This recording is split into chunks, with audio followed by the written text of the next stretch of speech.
Ahí tengo 2,861 días sin mis hijas, Andrea y Karen, y sin mis hijos Oliver y Andrés. En primer lugar, quisiera pedir disculpas si en algún momento titubeo o flaqueo al narrar nuestra historia de terror, porque al día de hoy así lo percibo y he vivido. Y también pido su comprensión, ya que estoy ante uno de los verdugos y mayor violentador de mis hijos y mío, después del progenitor de mis pequeños, que son las instituciones gubernamentales cómplices, ahora tipificadas como violencia institucional. Debido a eso, casualmente ayer me enfermé de la garganta y en este momento tengo malestar estomacal. Bueno, sin más preámbulo, doy inicio a la lectura de mi demasiada resumida violencia vicaria, ya que estos 8 años, separados de mis 4 hijos y yo, aunado a los 3 anteriores desde el momento en que el progenitor de mis pequeños abandonó el hogar conyugal, han sucedido un sinfín de violencias e injusticias, tanto como violaciones a los derechos más elementales, como son los de las infancias, algunas de ellas inenarrables por el simple hecho de que laceran mi corazón y mi alma de tan solo recordarlas. Asimismo, por esta ocasión, omitiré nombres de cómplices y violentadores institucionales, de los cuales, sin su complicidad y apoyo, hoy estoy segura de que habría 2 adolescentes y 2 adultos felices y sanamente desarrollados, pues habrían sido salvados de todo tipo de violencia, educados y arropados con todo el amor que una madre puede proporcionar a sus hijos. Mi historia de violencia vicaria comenzó al haber aceptado casarme con Martín N. Ambos somos originarios de Comunfort y comenzamos una vida juntos en 2001. Al inicio no me preocupé demasiado por su alcoholismo, porque es común en la población masculina de Comunfort y pueblos en general, aunque muy pronto empeoró y con ello las violencias propias de esta condición. Con un préstamo que obtuve de una persona llegada, iniciamos un negocio de café internet con el cual sustentaba la manutención de mis hijos y al mismo tiempo alcanzaba para solventar los gastos para el que en ese momento era mi esposo y así apoyarlo a terminar su carrera, estudiar un posgrado y posteriormente pagar las fianzas que le solicitaban en su trabajo. Sin embargo, cuando cumplimos 11 años de casados en 2012, nos vinimos a vivir aquí a Celaya y tuve que dejar mi negocio a cargo de un familiar en Comunfort. Los problemas en casa a consecuencia de su alcoholismo y otros comportamientos violentos derivados del mismo ya eran muy notorios y empezaron a notarse las afectaciones en mis hijos, por lo que contratamos los servicios de un psicólogo que nos daba terapia familiar a domicilio. A 2 meses aproximados de este cambio de ciudad y aún con la terapia, el progenitor de mis hijos nos abandonó para regresarse a Comunfort por la insistencia de su familia y su problema de alcoholismo aseverado. Al mismo tiempo, el violentador exigió a mi familiar entregarle el negocio de computadoras, argumentando que él se haría cargo del mismo, sin tomar en cuenta para nada mi opinión y mucho menos mi aprobación. Yo no impedía que mis hijos de 2, 4, 7 y 9 años en aquel entonces vieran a su papá, pero siempre me quedaba cerca porque era común que el progenitor llegara alcoholizado a verlos cada 8 días y me preocupaba que pudiera ponerlos en riesgo de alguna forma.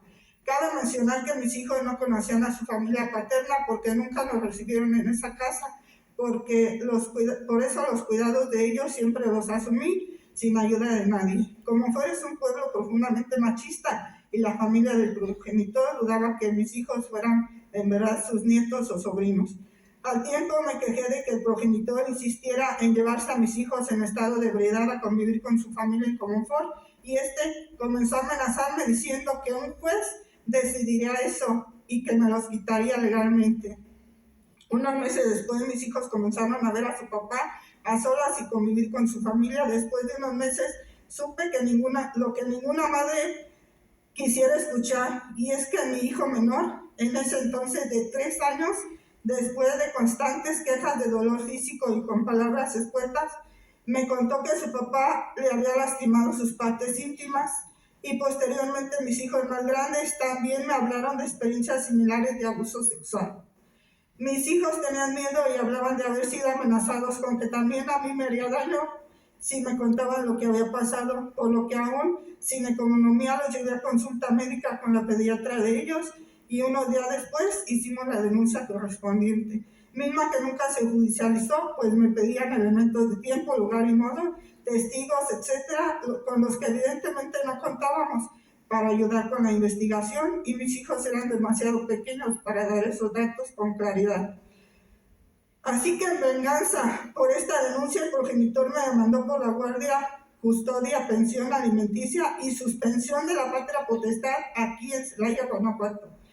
Yo no tenía a nadie aquí y me vi obligada a depender económicamente del agresor de mis hijos. Cuando recibí la primera demanda de 5 posteriores, el único abogado que pude pagar fue uno que al tiempo de las audiencias me di cuenta que tenía nula experiencia en juicios familiares orales y me vi en la necesidad de tomar el último recurso del que hubiera querido hacer uso, que era la petición de escucha de mis menores. Fue una escucha muy difícil para nosotros, pues nadie nos explicó cómo sería el proceso. Mi hijo de apenas 3 años, quien era el más afectado por la violencia sexual, lloró aterrado desde el inicio, al notarse solo con 2 adultos hombres y desconocidos, encerrado entre 4 paredes, totalmente indefenso. El resto de mis hijos trataron de explicar su experiencia al momento de convivir solos con su padre y su familia, y también la de abusos vividos con su agresor. Como resultado de esta escucha, el MP que estuvo presente refirió en su reporte que los niños estaban mintiendo, pues cada uno difería de la narración de experiencias individuales vividas, y el MP aseveró que al ser tan distintas las historias, no podían ser verídicas. En conclusión, aludió que los niños estaban mintiendo. El juez a cargo fortaleció el dicho del MP al decir con insensibilidad y desconocimiento sobre esta violencia que no creía que un padre le hiciera eso a sus hijos con malas intenciones. Aún recuerdo sus palabras como si fuera ayer. En esa escucha mis hijos en ningún momento negaron a su papá, solo pedían con claridad que su papá ya no lo lastimara y la mayor pidió que se sometiera a terapia para que dejara de tomar. Sobra decir que el trato hacia mí siempre fue discriminatorio por ser mujer y que ese día conocimos lo que era la violencia institucional. Ahora puedo nombrarla, pero en su momento ni siquiera entendía por qué el juez durante las audiencias me puntualizaba y ordenaba contestar solo sí o no a sus preguntas, impidiéndome agregar algunos datos importantes que al no tener una buena representación legal, lo único que me dictaba mi sentido común era que todo lo que habíamos vivido hasta ese momento debía ser tomado en cuenta, porque solo mis hijos y yo sabíamos la realidad de lo que era vivir con ese hombre violento. Con presión del agresor y sus abogados firmamos un convenio para convivencias y él, no conforme con ese convenio, volvió a demandarme con las mismas peticiones.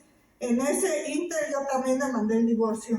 Volvimos a firmar un convenio y la historia se repitió. Se acumularon 5 demandas que cayeron todas con la misma jueza, que al revisar el antecedente solicitó la intervención de un perito que incluyera atención terapéutica para mis hijos, el agresor y yo. Se designó un perito de la lista de peritos adscritos y el costo lo cubriría el demandante. Sin embargo, esa solicitud para el perito jamás fue entregada a quienes se propuso llevarla a cabo. Esa enmienda fue así como el agresor contrató los servicios del psicólogo que nos había atendido con anterioridad en la casa de Celaya. El abogado a cargo de mi caso me explicó muy confiado que se desestimaría el dicho de ese psicólogo por el antecedente del trato anterior con nosotros. Sin embargo, nunca solicitó esa desestimación en tiempo y forma y la jueza a cargo tampoco tomó en cuenta, yendo en contra del debido proceso. Bueno, no sé si pueda continuar porque es muy importante que escuchen esta historia que es totalmente verídica. De la siguiente ronda, ¿te parece, querida Dolores? ¿Perdón? ¿De la siguiente ronda, Isa? Okay. Sí, Gracias. Para continuar en la siguiente. Gracias. Gracias. Vamos a